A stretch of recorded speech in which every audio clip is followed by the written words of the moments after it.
রোশনাই ধারাবাহিকে আমরা দেখেছিলাম নীলাব্জ সকলের সামনে বলে দিল যে রোশনাই সুরঙ্গমার মেয়ে। সুরঙ্গমার দুটি কন্যা সন্তান, এক গরিমা এক রোশনাই। আমার একটি কন্যা গরিমা। সুরঙ্গমা এইসব শুনে অজ্ঞান হয়ে গেছে আর ডিভোর্স দিয়ে দেবে বলেছে।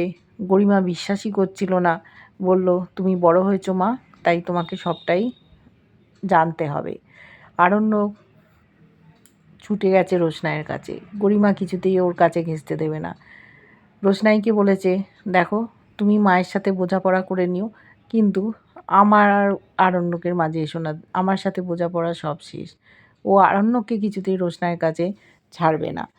আরণ্যক রোশনাইয়ের সাথে কথা বলতে চায়, অনেক কথা জমে আছে। মিনি খুব খুশি, মাধবীলতা ছোটুও খুশি। রোশনাই গরিমাকে বলেছে, দেখো গরিমা দিদি, তোমাকে সারা জীবন আমার দয়ায় বাঁচতে হবে। আমি যদি বলি তবেই স্যারের স্ত্রী তুমি হতে পারবে, না হলে নয়। সবাই অবাক হয়ে তাকিয়ে আছে। সুরঙ্গমা স্বীকার করছে না, মেয়েকে বলছে আমাকে কথা বলার সুযোগ দিল না।